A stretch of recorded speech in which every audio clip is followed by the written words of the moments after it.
Okay. We're starting. We've started. Happy Valentine's Day. Happy Valentine's Day. What's your little dog? This is Gertie. She's a good one. But you were telling me earlier she had her little service vest. She's getting certified right now. How do you certify? She has to take classes. Okay, that seems right. Yeah, and she's actually what she's going to be is she's going to be a like an epilepsy dog, like the seizure dogs. Mm-hmm. Seizure. Do you know what's it? Ronkowski, female comedian. It's weird. I can think of her last name. Gronkowski. Who is that? I know Gronkowski. Gronkowski? Well, he's the football player. No, not Gronk. No, not Gronk. Ronkowski. I'm just spacing her first name out. She has seizures, and she has Rhonda. Maybe is it something like that? And she has a seizure dog, little dog. It's like a little terrier, and it's amazing how they can just know before you're having a seizure that you're getting ready to have a seizure, and warn you. Yeah, she's have awesome. A seat. What they do is if you're having a seizure, the dog goes in your mouth. So you don't swallow your tongue. It sticks its paw. Yeah, it's so polite. It rolls you to the side. It's nice. Yeah, she's a good one. You have dogs, don't you? Well, we did, and now we don't. We did have dogs. Pam and I have always had little dogs like that. Little mutts. Mutts are, I've always found mutts. You can take a mutt and throw them in the middle of the freeway, and they will not get hit. You don't, but you could. Cars will wreck. Not you get a pure breed fucking dog, they will die of the weirdest ass disease you've ever heard of in your whole life. I don't know. Well, she's the best because she's. Well, what is she? No, she's considered a boutique breed. Which when we were that means kids, they made it the fuck up. When we were kids, she was a mutt. Mm-hmm. She's a Pomeranian poodle, which is not a breed. A Pomapoo? It's a Pomapoo. A Pomapoo. But that's not a breed. It's a mixed breed, which means she's a mutt. Do you have dogs, Elon? No, where I live in New York City, we are not allowed to have dogs in the building.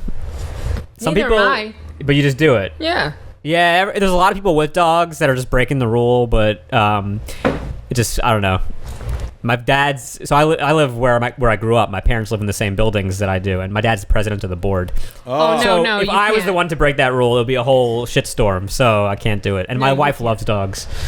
You can't do And you said you lived on the Lower East Side, because we were talking about the back years ago when Pam lived there and I was working in the city. All those Indian restaurants were down on the Lower East Side. That's the Lower East Side, but yeah, it's like kind of lower, like 6th Street. Yeah, it's the 6th Street, First Avenue, First Avenue. Because Alphabet City's down there too, right? Yeah, that used to be not where the Indian like the most dangerous southern Harlem. You just don't go down there. Alphabet City was the worst. At my first stand-up, I used to pass the hat for bands on Avenue C at a bar called the C Note. And one friend who was in a band, bands would play all night, and she had said, will you come? You're doing stand-up now, right? And I just started. And I said, yeah, but I'd not gotten paid or anything. And she said, would you come and pass the hat for us? And, we'll give you a couple bucks if you make anything for us. So I said, sure. So I passed the hat. Well, I made him like $75 because I would go up to tables and go, you listen to the band, give me money. And I got all this money for them, and I got time. I got to do stand-up. Well, while they were setting up for the next band said, hey, will you stay for us and pass the hat for us? You got them a lot of money. And they gave me like $5 or something. And the owner said, come here. Will you do this? Because it was going so smoothly. And for us every Tuesday. And I said, yeah, but you got to pay me $20 cab fare because I lived in Chelsea. And you got it. And I was going to be there till 2 a.m. And I want a pizza and everything I can drink for free. And he said, all right, but there's at least 12 bands. You got to stay for all of them. And I said, sure. Well, I'd come out, it's 2 a.m. I'm in, like you said, Alphabet City was very dangerous. And I would run through Tompkins Square Park till I got to Fifth Avenue. And I was young. I could do it then. but I would keep my $20. I didn't want to spend it on a cab, so I would run. And it was dodging and crackheads. I was dodging crackheads with my $20 in my pocket, just running as fast as I could with the rest of my pizza. Yeah, because by 2 o'clock in the morning, crackheads don't want to run. No one's running. Nobody's running. And I always remember it's like you come in town and you heard the alphabet say, and then you go, but you can go as far as C. But don't go past C. Don't go to D. No. Don't go to D. And then you get back in town, they go, man, it's cool up to F now. You get it F. It's super cool now. It's true, a yeah. cool part of town It's now. like A to D, but yeah, D is the only one that's still really sketchy, but like C is super nice. B is a little weird, and like A is fine. But D is just sketch. not- D is has still not been sketch. gentrified. It's just bodegas and burned out buildings. Well, it's pretty. I was gonna say because at night D is like dark. There's not a lot going on. Well, what they do on D, the NYPD does this thing in some really bad corners that would have drug trafficking. They put lights up, the floodlights. Yeah, like super bright. And okay, this must be a bad block because they're trying to just be as bright as possible. It's almost like cockroaches where like if you put the lights on, they scatter. Well, they did that. I think it was in Detroit. I want to say that they did. It was kind of like an experiment thing. Real bad fucking section of town, and they went in and they put these ultra bright street lights. That's right. That just Floodlights, like the lights you have yeah, here. like lit everything the fuck up, and crime dropped like tremendously. But people who live in those buildings, the people who live in buildings also get angry because now it's like daytime outside their window. Right. But and it's they less can't dangerous. afford blackout blinds. Right. It's not. Well, you know what they did to my friend's building? She lives down on 6th and like 11th. Mm-hmm. And they had scaffolding. She was in a beautiful doorman building. And after COVID, they had all these homeless people that were like sleeping under the scaffolding in front of there. And they didn't know what to do. They couldn't get rid of them. It was really getting dangerous. And, they pee and poop and everything right around there. So they turned on hoses. They turned water on and just left like these little sprinklers on all night. It was all wet. Nobody's going to sleep in that. Right. It was so smart. And then they got told that they couldn't do it, that it was, they had to pay extra. It was not. Yeah. The water bills went up, but they all decided, they did it with a board. They were like, yeah, let's do this. And they were told that it was like, it was not, I don't want to say it was inhuman, but like it wasn't being kind or something. Not neighborly. It wasn't neighborly. It was really weird. And if you think the homeless smell bad when they're dry, just imagine a sopping wet homeless person. It's just not good. Old wet dog. Yeah. I don't know. Well, You're good. You're still on. I remember, and this was years ago, when I guess was it Koch that really cleaned everything up. Giuliani really Giuliani too, yeah, and Giuliani really cleaned it up. Right, and of course I could remember that there was a period where I wasn't in the city for a while and then came back, and it just was that mind blowing thing to walk in there and Times Square is Disney, not porn. Well, Koch was the beginning of breaking down the Deuce, right, which was where all the porn hubs were, right where Disney showed up. Sure. I mean, that used to be a whole stroll. Well, then you go down into the subways and it's clean. And, it was amazing. But a buddy of mine was telling me that there for a while, they weren't allowing homeless people you couldn't sleep. I mean, in other words, if you were homeless and you were asleep somewhere, there were there were people that their job was to walk around. They see a homeless person asleep and go, Get up. Well, Giuliani did all that. And if you want, I'll take you to the shelter. You know what I mean? Mm-hmm. I'll take you over. If you want to sleep, go. But you can't sleep in the park. You can't sleep on the street. They also put undercover cops all over every one of those parks. But they said it cleaned everything up. And then, from my understanding, was that if you went to the shelter, when you got up the next day, fed you and everything, you had to do a little work. You had to go and clean up trash in the park or something. Like, in other words, we're giving you a place to stay. We're feeding you. But, you're going to do a little something too. And I thought, well, that's fucking brilliant. You know? But it's not like that anymore. It's back to the 80s. It's dangerous, Les. Yeah.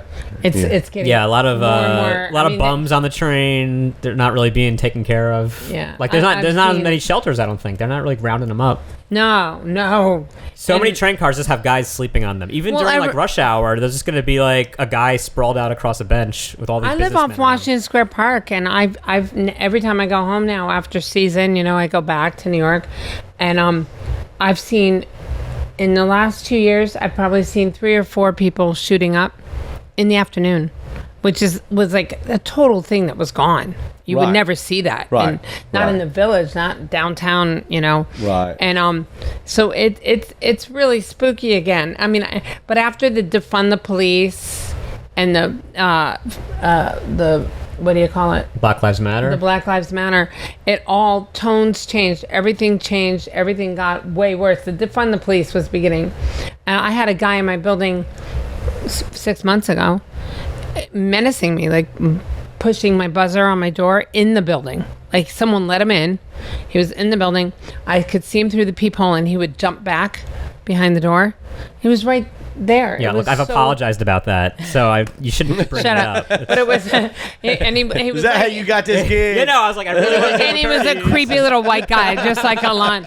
But he wouldn't leave me, and I kept yelling at him, and then she started barking because I thought he was gone. It looked like he left, but she saw his shadow move, and he had hidden. And once he was hidden, I'm calling my guy on the phone who's in Boston, who's going, I can't get there to you in time. So I call the cops. He calls the cops. Do you know it took the cops an hour and a half to show up? And back in Giuliani days, I had a guy buzzing my buzzer and threatening me. They were there in 15 minutes. This time it took an hour and a half, and I ended up calling the Comedy Cellar, and one of the bouncers came and screamed into the thing, yeah, I got him, Lynn. I got him. And I came running down with a homemade weapon I had. And I'm like, you motherfucker. I'm screaming at the guy. And he's just a little skinny white guy with a baseball cap and no shirt on. Drunk as a skunk. But I don't care. I was like. Well, places are different. But you think about if this was just someplace in suburb America, or especially in a small rural town, that guy would have been shot with a shotgun, and that'd have been. He would have gotten beat up for sure. Well, yeah, I mean that's what I'm saying. All of a sudden there's somebody at your house. You know what I mean? It's like he tried my doorknob. Well, I mean, he did one of these. It's like I'm calling 911. If I see somebody outside my house, I'm calling 911. While I'm loading the shotgun. I mean, I'm not waiting around to see if they show up before this guy decides to throw a cinder block through the window. I mean, it's like my boyfriend lost his mind. And and the thing is, I'm the type that's going to tell the police, hey, there's somebody outside my door. I am loading a shotgun right now is what I'm doing. Okay, so just let you know that either you get here quick enough before I shoot this motherfucker, because I got my family in the house, this, that, and the other. I don't give a fuck. I'll deal with the other part of this afterwards. He's on my property. I've told the motherfucker to leave. Shoot him. I mean, I hate to be, but it's kind of like. But in New York, you would go to jail. You would go to jail. Well, fine. I mean, there's a point where it's like, I'm not going to. Yeah. So in other words, you're going to go to jail for shooting somebody who is trying to get in your home. Who is. Well, what they said to me, was you were not in danger. How do you know? And what I said was, I heard him jiggle the door. I didn't see him do it. I heard a door. My dog lost her mind, and I thought I heard someone jiggle the door, which is why I got out of bed in the first place. Then the knock on the door was this. And I said, who is it? Nothing. And I looked out the people. I could see, I didn't have my glasses on. I could see it was a man, which threw me back a little bit. Why is he in the building? And I said, who are you? And what do you want? No response, just keeps knocking. Well, I don't know about you, but I've seen a lot of scary movies, and as far as I'm concerned, I'm talking to you and you're not talking back to me. Correct. Your life is being threatened. You're threatening me. You are threatening. Now I look out the people. I go and get my glasses. I call my guy in New Hampshire. I go, Steve, this is what's happening. He goes, he's probably someone drunk. I go, it did sound like they had a party downstairs, but the party's over. I can tell it's over. And now I don't know what to do. It's 1 o'clock in the morning. And he goes, yeah, stay on the phone with me for a half hour. Well, so then she starts barking. The guy knocks on the door again. I go, fuck, he's doing it again. He goes, go get your glasses and look out the door. I get my glasses. I called 911 and the woman said, what does he look like? I gave him the description. She goes, I'll put it in with the cops, but it sounds like you're not in any immediate danger. Okay. I'm like, there's somebody, I think I heard him try and open my door, but okay. Lynn, here's why. A 911 motherfucker says, it sounds like you're not in any immediate danger. You go, well, let's clarify what is immediate danger in your terminology. Know? Even the 191 lady was... I have to have a knife to my fucking neck to be in it. No, you want to know what it was? Go there. You want to know what it was? They all said, is he a black guy? Is it a white guy? What color is the guy? And because it wasn't a black guy, nobody was scared. And one of the 911 ladies was a woman of color. And I said, so I put the glasses on. I said to Steve, it's a white guy, no shirt on, with his hat on backwards. So I screamed through the door, are you drunk? Who are you? And what the fuck do you want? So now I see him dip out of sight. There's one little blind spot in my doorway. And I go, no, I thought he was gone. I was talking. I look back. He's gone. Well, he moved slowly. And the dog saw it saw the light. And, I'm in a pre-war building. She saw him move. And I look out again. And now I'm on the phone and I'm crying because I see him pop, like hide. And now I hit the door with both hands as hard as I can. And I go, you motherfucker, I see you. I'm going to shoot your head off. And I see him run back. And I'm on the phone crying. Steve's like, you never should have told him you had a weapon. I go, I don't know what else to do. Why should you not tell him you have a weapon? So now I call 911 and I go, what I just told the guy I was going to shoot his head off. Yeah. And 911 goes, well, no, what? Do you have a weapon, ma'am? Yes. And I said, no, I just told him I did. Does he have a weapon? Well, what I learned was you always have to say the person has a weapon. I'm going to have to say it looks like he has a gun. Yes. And I have one too. I mean, Les, you are so funny, and I have one too, and I'm not scared to use it. The absurdity of that whole situation is ridiculous, And the thing about it is, it's almost like that attitude.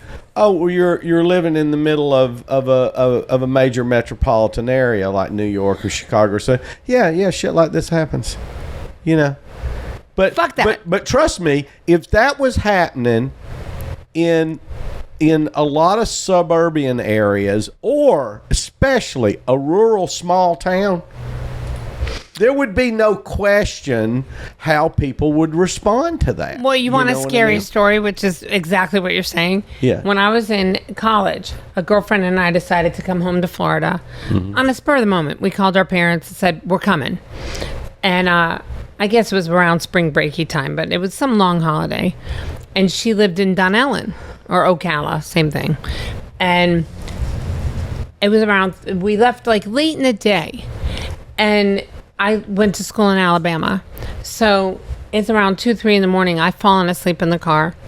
And Kim wakes me crying. And I go, what's going on? I'm at the seats all the way back. And she goes, these guys are they're freaking out on us. And I go, okay. I sit up. Their rednecks look like it's out of a movie. They're in a pickup truck, like 3 teeth between them, hanging out the windows. They've got Jack Daniels bottles, screaming at us to pull over and all this. And she starts crying. So the first thing, I was smart back then. I take the rearview mirror. First they were behind us. And she said, they keep following us. I turn it down. I go, don't look at them. Just keep going. How much gas do we have?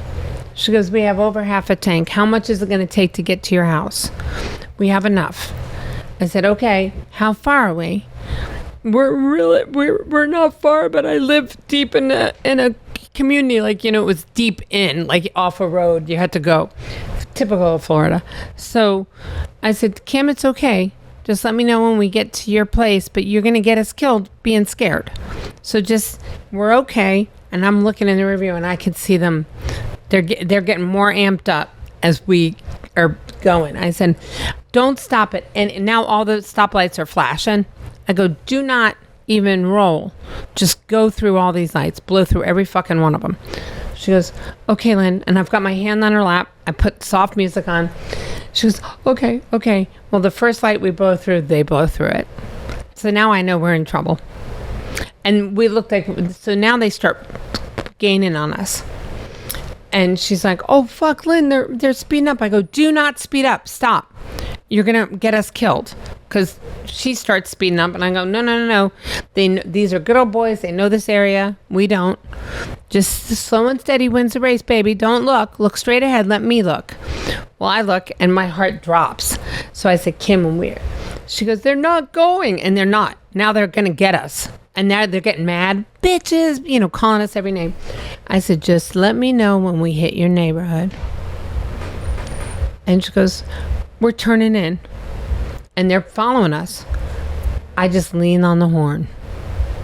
2 miles on that horn, going to her parents' house. They knew we were coming. We didn't have cell phones, but they knew it was running late. It's like 3, 4 in the morning now. We pull up. Her dad's in his underwear with a shotgun on the front yard. And we pull up. Kim's bawling, crying. These good old boys are behind us. They go up in the yard when they see the daddy. The brother pulls the truck up. They jump in. Neighbors are flying through the neighborhood. They're following him. And they all take off. And she runs to her mom crying, hysterical. And the mom says, whose idea was the horn? And she said, it was Lynn's. And she goes, good girl. That was smart. Wow. The neighbors heard it. Everyone looked out the window and called and said, Kimmy's coming home. We see Kimmy. But she's got a truck full of good old boys. Bubba is following her. And they don't look like they got good in their hearts. So, of course, the dad and mom are, waiting up anyway. And he just comes flying out. Well, when he got back, it wasn't until this year it dawned on me. Both the daddy and the brother went in and took showers when they came home. He said, I'll be right out. We missed him. They got away from us. They didn't get away. Wow. I look back, I'm like, they took showers. They beat the crap out of those guys. If they even, they might have even left them in a pile. One of the guys that went with him was the sheriff. The father was like, did they hurt you? When he came out of the shower, he's like, did they hurt you too? And we said, no, they didn't get us. But isn't that wild? Yes. And it's just what you said. My gut said, we can't get out of the car with these guys. Of course we not. just can't. We were in sweatpants and stuff. I'm like, there's no way we're getting out of the car. They're going to hurt us. Oh yeah. And I didn't even think they would hurt us to hurt us. They were just amping each other up. Mm-hmm. And there were 3 of them. And I was like, I'm looking for weapons in the car. It's staying calm, but I'm like, okay, I had like a comb in my purse, and I'm like, I could stab him with this. I'm looking for all these things. And meanwhile, she's crying. I'm like, just if I could keep her from wrapping us around a tree. But what I didn't expect was we had all those neighbors flying through the neighborhood like a convoy took off at. Like I say, with guns. That's right. There's a certain amount of. I'm not a. I don't have a fucking pistol on me all the time, and like a lot of my friends do. I'm just not that. I kind of think it invites it. When you have that, but there's no doubt that when some asshole is fucking with you, they should expect that force is going to be met with force. Either that's going to happen or you're going to allow yourself to be the victim. I used to work with young kids, teenagers that were placed in this residential treatment center, and a lot of them were, they were violent kids when you look at their rap sheet. But when you got to know these kids, you go, the reason they're violent is because they grew up somewhere in violence. That's violent. And so when you grow up in an area that's violent and your parents aren't worth a shit, they're not helping you out, and getting from your home to school or back or whatever they were raised in fear. Is an ordeal. Right, is an ordeal. You're raised in fear. Exactly right. And I go, about the, I don't know how many times it's going to take for you to get the shit beat out of you or really fucked with on a regular basis before you're going to pick up a weapon. That's right. You're going to decide at some point in time. Fight or flight. There's a point where you're going to say, I'm not dying. You're going to decide either I'm going to be the victim every day, I'm going to be the constant victim, or I go, I can't beat these guys up. They're too big. But if I have a weapon, especially a gun, I'm equalized now. And what happens is those bullies, the ones that are beating them up, then threaten their family or threaten their little sister or something, and that's when they go, you're not hurting. I'm not letting you hurt the loves of my life. Like, now I'm gonna have to protect. Well, it's like you go back. If you do that, you'll get into trouble. And it's like, what's my choice? What's my choice That's here? Right. It's like you go back to the 911 person. Well, are you in imminent danger? I am telling you, there's a motherfucker been out here for 30 minutes. For over an hour, knocking on my door. And he's trying to get into my house. So I'm expecting a policeman that I pay for, that works for me. Okay, we're the taxpayers. That works for me. I'm expecting that cop to be here pretty fucking quick. If not, I am taking That was the final thing I said to her. I've lived in New York 30 years, and whether I'm in danger or not, I feel like I am. Yeah, and you're forcing my hand. It's like, either you get protection here, or I need to protect myself and my family. I have to. And what skin color this guy is does not matter, because I grew up in Sarasota, Florida, and a skinny little drunk white guy is way worse than some nice, sober, tall black man. I don't give a, you know what I mean? I'm not scared because of your skin color. A little skinny white guy can do some damage. That's ridiculous. That's ridiculous. Those three guys hanging off that pickup truck, all white. Now, you grew up in the middle of Manhattan, I mean, I can remember back. Richie Rich, little privileged. It grew up around me. I was just there for 100 years. Well, it's like Manhattan is an expensive place, but like when you're someone who's there for generations, it's like the wealth pops up around you. You're just like, you ever go to a fancy restaurant and they have like an old tree growing in the middle of it? Yeah. That's what a New Yorker's like. Yeah, right. They're like, this thing's missing a limb and it's bent over. Why is it here? Oh, that's a New Yorker. But I mean, like, I remember when I went up there when I used to go up there, when I first started going up in the city and working and that sort of thing, and in and around the city, that was the early 80s, okay? Early mid 80s. And I can remember always when you left to be out for the day, right? Or the night, I always put a $20 bill in my shoe. Me too. Always. I still do. Because so if you get mugged, you have some money. Correct. You can get murdered if you don't have money. It's one thing to get mugged, but without money, my grandfather told me, he's like, without money, they could kill you because they're going to be mad you don't have anything. You got to have something. And I came home years ago. It was before 2000s. It was 98. Mm-hmm. I came home from a gig. I lived on the same place I live now, only it was still shady and a lot of drug dealers. The druggies weren't on my street. The dealers would hang on my street. Mm-hmm. And they would meet their people and give them the money because it was dark on my street. And I had just come home from a gig and I had money in my pocket and they had paid me that night in singles. And it was only like $40-$50, but it was Stand Up New York. They'd given me dollars and they said, we're so sorry, this is all we have. And I said, that's okay, whatever. And I came home, and I remember I had a skirt on and a blouse and these chunky black heels. And I said to the guy, the cab driver, you can let me out here, because it was a nice night. And I was close. It was summer. I was close to my apartment, but I wasn't at my apartment. And like a fucking idiot, I got out. And I didn't see them until after I got out. And I didn't even have but maybe 4 feet to walk. But I saw the guys. They were dealers. I'd recognized one of them from the park. And they were up on one hip, walking towards me, saying, hey, shorty, and all this shit, coming right for me. And I remember saying to God, what should I do? And I had my keys in my hand. But it wasn't going to.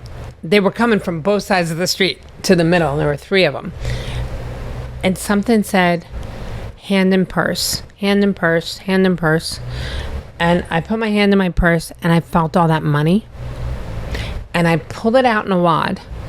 And I waited till I was close to my door. And I said, you're going to laugh at me. I went, money, and threw it. Well, it went up in the air, and it rained. And they scattered like squirrels. And I ran in. As the door closed, I saw 2 of the guys' hand hit the window.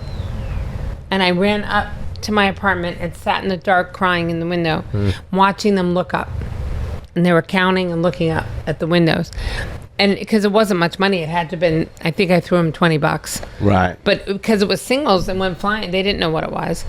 And I no doubt in my mind, I was in major danger that night. And because there were all kinds of little dark places to push me into and stuff. And I was in a skirt, like I definitely would have been molested. Mm-hmm. And I just remember thinking, thank God I had the sense to grab that money. But everyone always says to me, why'd you say money? And you want to know why? I'd heard a play. Remember that play, Wait Until Dark? Yeah. I'd heard there's an old urban myth about an actress doing that play, and she hasn't checked her props. And there's a moment when she's supposed to shoot the guy. She's supposed to be blind, and she shoots the guy with a gun. And the prop, it's the old thing. They tell you the story so you check your props. But the prop gun wasn't set out. So she had to kill the guys. And she didn't know how to do it, so she went to the refrigerator. There's a refrigerator. She opened it, and she pulled out jelly. There was a jelly jar, and she screams, poison jelly, and throws it at the guys. So something in my head was like, I have to tell them what this is. So I'm like, money. You know, it's an interesting thing. I was in a lunch group for years that were all professionals, but there was no parity. Each professional was from a different profession. And it was an empowerment group more than anything. One of the guys was a psychologist. And so, I mean, we'd been in this group together for years. We all knew. And one day we're just kind of going around talking. And somebody said to George, his name's George, said to George, you go, you've been analyzing people 30 years, 40 years. You've been talking to, he goes, is there any one piece of advice, any one thing that stands out that you would tell us? And he goes, yes. Follow your instincts. Yep. They're generally right. Your gut doesn't lie. Yeah. Which you gotta act fast. Yeah. It's like you're just in those quick situations. It's like your mind just kind of knows what to do if you'll trust it. I've always said I was protected by angels and God, and I was walking down Central Park West one night, and something said, behind you. Clear as day. Behind you. And I turned around. I had an umbrella in my hand, and I reared up with that umbrella, and the guy fell backwards, like almost hit his head. And he said, I didn't do nothing to you. And I said, I know what you were going to do. And he ran, and as he's running away, I hear a guy going, lady, running down Central Park West to me. And he goes, oh my God, I almost peed my pants. And I go, what? And he goes, that guy was about to steal your purse. I was watching him, and I was screaming, and I was running for you, but you couldn't hear me because I was too far away. And he said, and when he missed it twice. And he said, but that third time, I was afraid he was going to get it. And when you turned around, he goes, I almost shit myself because I couldn't believe that you felt him there. And I said, something protects me. Something just told me to turn around. And he goes, I just want you to know you weren't crazy. You were right. Nice. So all the years you lived in Manhattan, any close calls? No, this is what I'm learning is like the experiences Lynn has as a woman versus the experience I have as a scrawny little guy who's lived in New York my whole life, never been mugged, never been threatened. It's like it's so much harder to be a woman. I'll mug you in New York. For me, it's like a dream world. Right. I'm gonna mug you alone. Yeah, now I've let it out into the public, and you know where I hang around, so you can just wait on the street on Sullivan Street, and I'll walk by. Just give me your wallet. It's like when you're just a little guy. I'm a little guy. When you're just a little guy, you can kind of blend. Just kind of not. You're just kind of. Yeah, but if you were a dog, I would call you a French bulldog. You're a little guy, but you're mighty. Yeah, I'm a Pomeranian. He's like a Pomeranian. Yeah, you can kick him. I got the you hair can kick him, and you kick him, and you hurt him. Like what I kick you, and you come back. I never make eye contact. I just try to like avoid people as much as I can when I'm walking around. Sometimes I'll like kind of make myself look big, like a cat does. I'll boot my shoulders up like this. That helps a little bit. I used to have a friend who used to always say, he would call me on the phone. He'd be like, yeah, I'm walking down Madison Street, which is like a pretty bad street down in the Lower East Side. He's like, I'm walking down Madison. I'm just calling you because I don't, there might be some like dangerous people around. I was like, now they know you have a cell phone. Like, so now you're just showing them, look at my new phone, and they can just grab that. I was like, I would never do that. Now everyone has phones, neither. so it's not dangerous I always put the phone anymore. away. Yeah, I always did that. I always took the jewelry off. Oh, yeah. It's just shiny things that people say. Well, that's the thing. I was going, here's Manhattan with all this money and everybody, but everybody goes outside. Everybody's dressed in black and gray and like looking like they're the most, that they have nothing, But Pam, my wife, she loves getting in the fucking subway, and she just like, it's just so much quicker getting in the subway. And I was like, not me, Pam. I said, my subway days, middle of the day, maybe, whatever, but I go. 98, a guy tried to lick me on the subway, and it was over. I haven't been on one since. Well, you have so many of these stories. I love that. Well, the last time we were in town up there, we stayed with some friends of ours living in a really nice little town in Jersey. 30 minutes off the GW. Yeah, there's some beautiful towns. Yeah, in Cresskill Jersey. right there, and he's a retired New York City detective. But his neighborhood, we know all the neighbors now, but they had a little party while we were there, and literally we were going into the city 2 days later for a few days, and I mean, you and Pam come in the city pretty often. Yeah, we usually try to come a couple times a year, but I'd never had anybody be so adamant. Everybody's always careful, and that year, in 2 different places, Memphis and New York, I had people going, for real. Be careful. Watch your back. Be careful. Be attentive. Really. And I got that in Manhattan, and I got it in Memphis. It's like... Memphis is dangerous. Memphis has always been dangerous. I'd be more scared of Memphis than Manhattan. Memphis, what's gotten Memphis more dangerous, what's happening in Memphis now is that these gang leaders are arming 13 to 17-year-olds with high-powered these military rifles. No, not rifles. They're pistols. They're like 9mm, but they're 9mm amped up. And what they're doing, they're arming them, and they're telling them to go steal cars.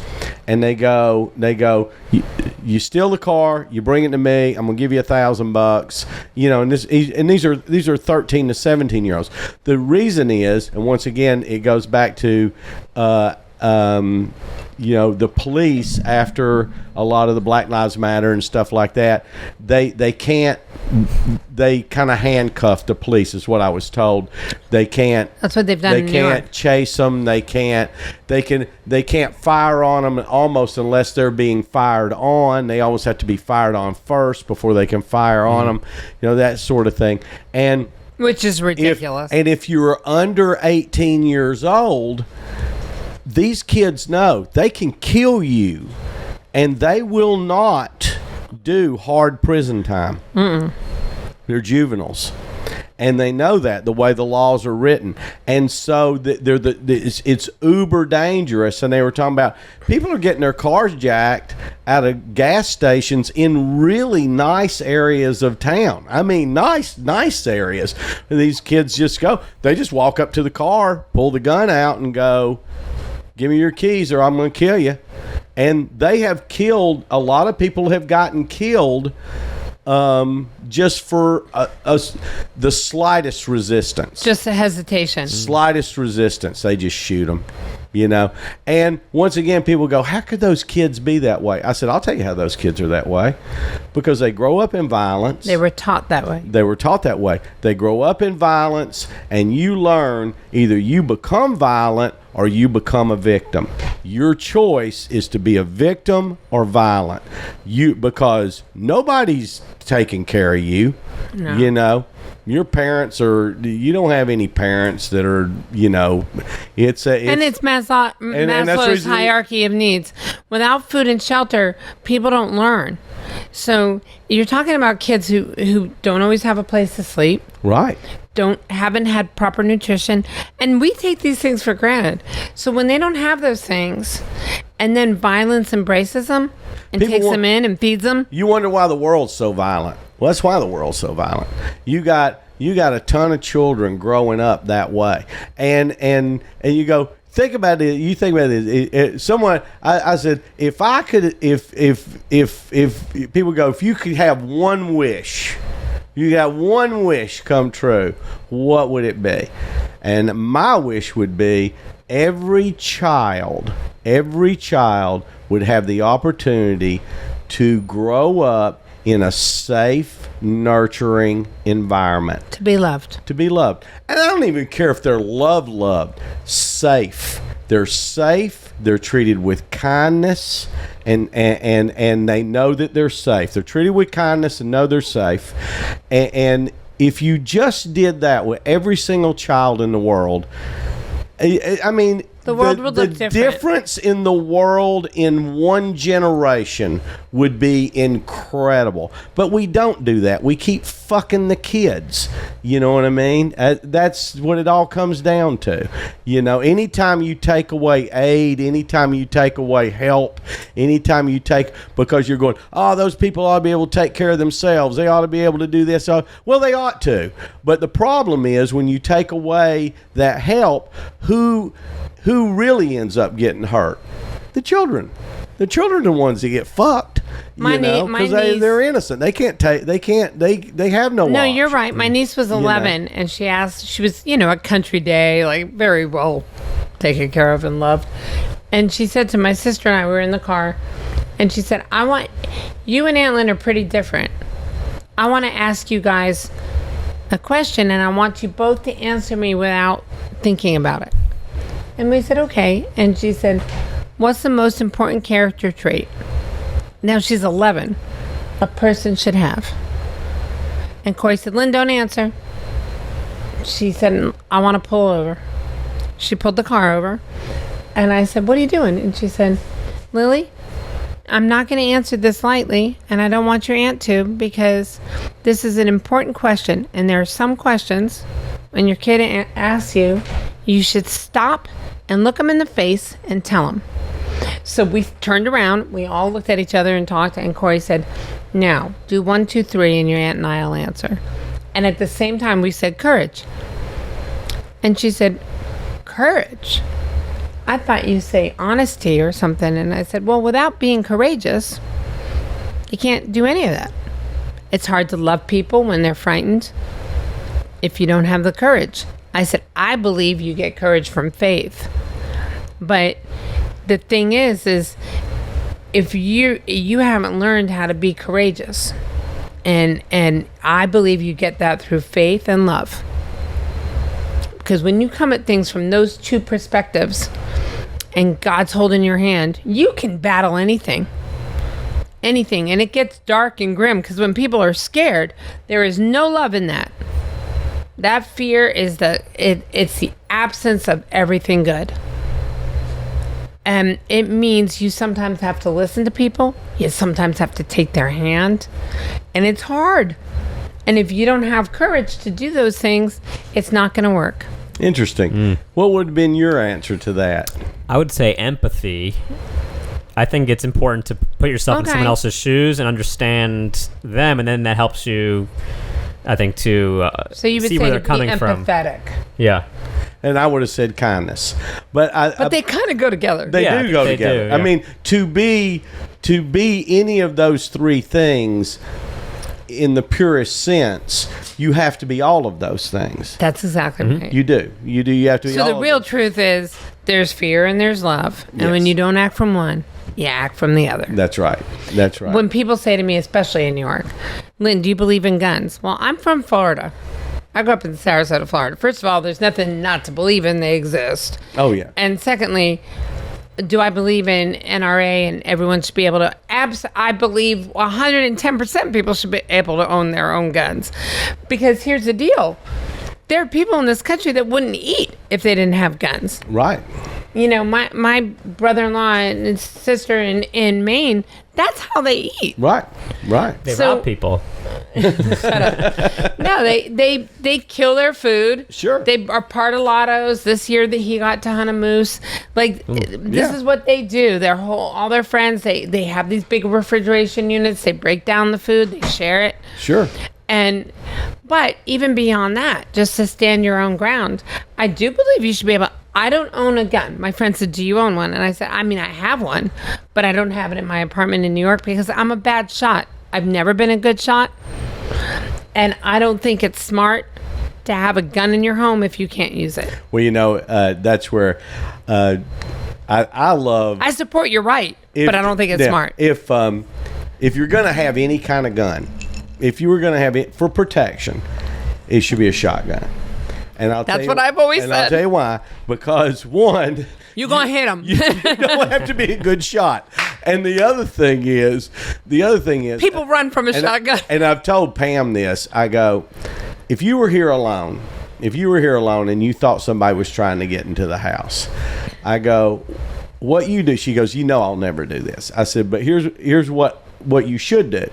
I go, I got a little single shot 20 gauge I've had all my life. It's loaded. And no, it's not loaded, but it's just cracked open. And you just stick the shell in and do that, pull the trigger and fire it. I go, if you really felt like somebody's getting in the house or coming in, I go, you load it, pull the trigger, and you fire it into the ceiling. You just fire it into the ceiling. I go, the sound... you probably should put something in your ears It's so because loud. it might blow your eardrums out. The sound of a shot going off in someone's home or an apartment sounds like a bomb. It's loud. It's loud. It's loud. And there's no missing what it is. that is your horn honking. That's the horn honking down the street. That's going to wake everybody up anywhere near. It sound like a bomb went off. And if a person's trying to get in your house, I've heard there's no doubt what it is when you hear a shotgun. no. And when if a person's trying to get in your house to do you harm and you fire that weapon and they're still coming, you know what They're going to hurt you. You know the next thing you need to do. Your life is now in danger. You have to I mean that's the way it is. I grew up with a loaded shotgun under my parents' bed. Hey, I'll tell you an interesting story about guns that I love.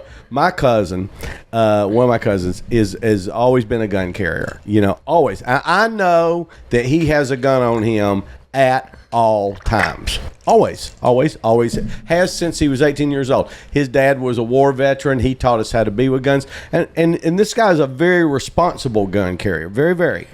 And so I was talking to him not long ago, and so I know here he's I'm 69, he's 67. You are? I go, you've been carrying a gun since you were 18 years old. Have you ever needed it? Have you ever actually needed that gun? He goes, you're not going to believe the story, and it's only once, right? He goes, I was going to University of Tennessee at Chattanooga, getting his nursing degree. He goes, I got my gun in my backpack.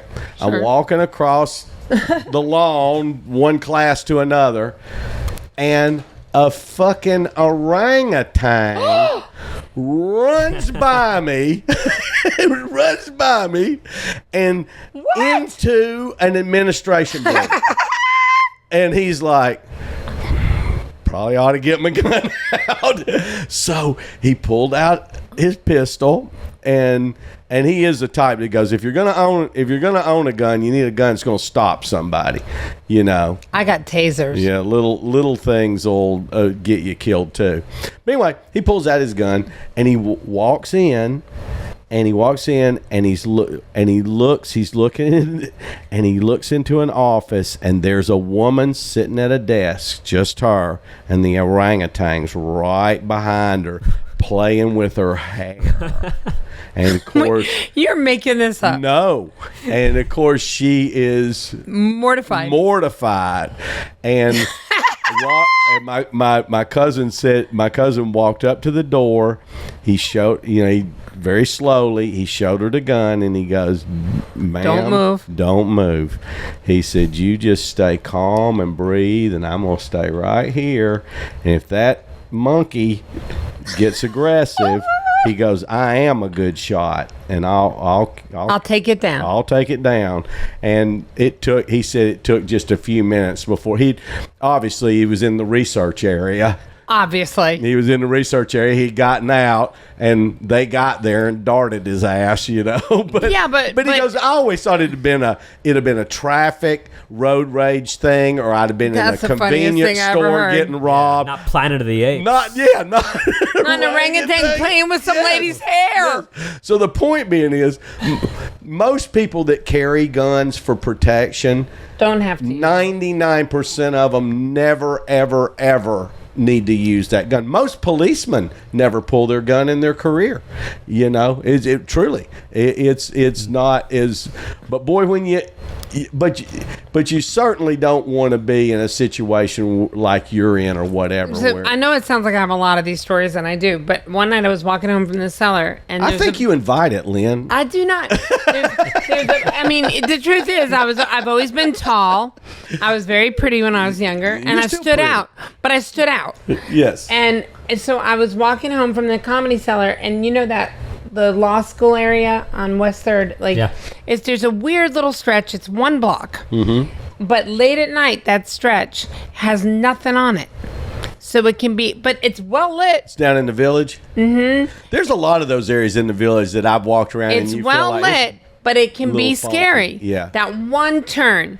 And usually I used to get guys to walk me home, but I was getting older now, and it's 3 a.m, which means the Village is popping. Mm-hmm. But I hit that little stretch, and there was really nobody.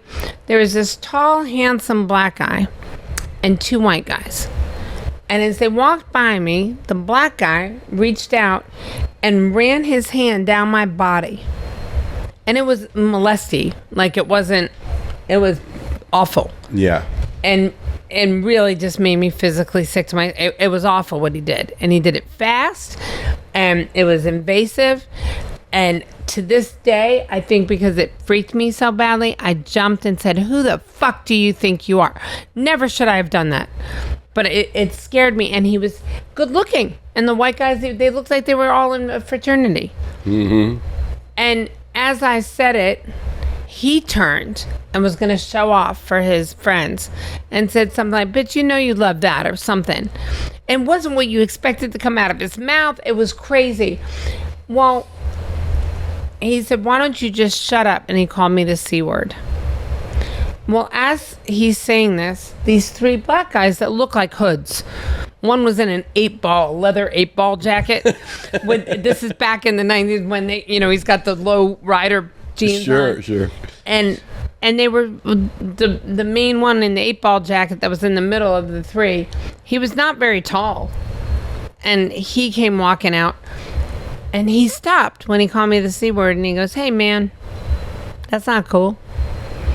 And they were the ones that looked like thugs. Right. And the tall guy said, "Step off. This is nothing." And again, like me with the money, I went, "I don't know him. He just touched me in my swimsuit area," because I'm an idiot. I said, "He touched me in my swimsuit area, and I don't know this guy. And now he's calling me the C word." So little 8-ball stopped and turned around. He says, "Is that true, man?" And the big guy goes, "Step off, little man. What do you care?" And he goes, "Well, I care." And he stepped in front of me. He goes, "Get behind me, ma'am." I said, "All right." I said, "He embarrasses your race." You know, I did say that. And his friends, they stood off, and he put his hands in his pockets, what it looked like to me. And the white guys backed off to another state. Like, they just dropped back. And the black guy kept looking at him, because I was behind him, and said, behind that little 8-ball. And the white guy goes, "I don't need this. Fuck this. I don't need this. Fuck all of you." You know, and he goes, "You step off. Keep going." So I told a friend, my friend goes, I told Greer, and Greer goes, "Lynn, he was packing. The 8-ball guy had guns. When he put his hand in his pocket, he showed him weapons." Yeah. And I said, "Oh." Well, he turned to me and said, "Where are you going?" And I said, "Right there, over to Sullivan." And he said, "We'll walk you home." And they walked me home, and he said, "Be safe. Be careful." And I said, "You're a good boy. You're a good man." That's a guy that had a good mother. And I said, I bet he did. "I bet your mother's proud of you." And he said, "I hope so." And he went away. And what my takeaway from that, you know, and every comic goes, "And then they raped you?" I go, "No." But they walked you home and raped you? And I go, "No." No, but I blew him just for the hell of it. But I blew him as a thank you. But I said, no, I go, the thing was what that taught me was never judge a book by a cover. Exactly right. That Howard School looking motherfucker who is tall in the blue Oxford button down, I can still see him with his two stupid white friends. They were the menacing ones. Sure. They were dangerous. Yes. But the three little hoods, Yeah. who were hoods, Yeah. they had standards. They had rules. Yeah. Yeah, it's like the rule of the streets. Yeah. Well, yeah. They had Well, they had you know, what do they call it? Like the mafia call it the hood rules, the hood code. Yeah. Yeah. They had a code. Yeah. And they really protected me. And it was crazy, but I never dawned on me that they had weapons. I said, he just stood up and puffed himself up, and the guy backed off. And when Greer said, he put his hands in his pockets, and I said, yeah, he like stood like this, and he goes, Lynn, he had weapons. He showed him a gun. And I said, oh, God. I could have gotten that guy shot. And he goes, oh, yeah. Yeah. Sounds like you almost got him shot. I said, yeah. Well, he brought it on himself. well, I was behind him going, he's embarrassing your race. Yeah. But Classic white woman. Like, you fight. You guys fight. Kill him. You can't let him speak to you like that. Some white Karen up in it. That's right. Well, this was a good This chat. was fun. This was a good little chat. I think this was the first time we've talked about that subject matter, especially wrapped around Manhattan, you know.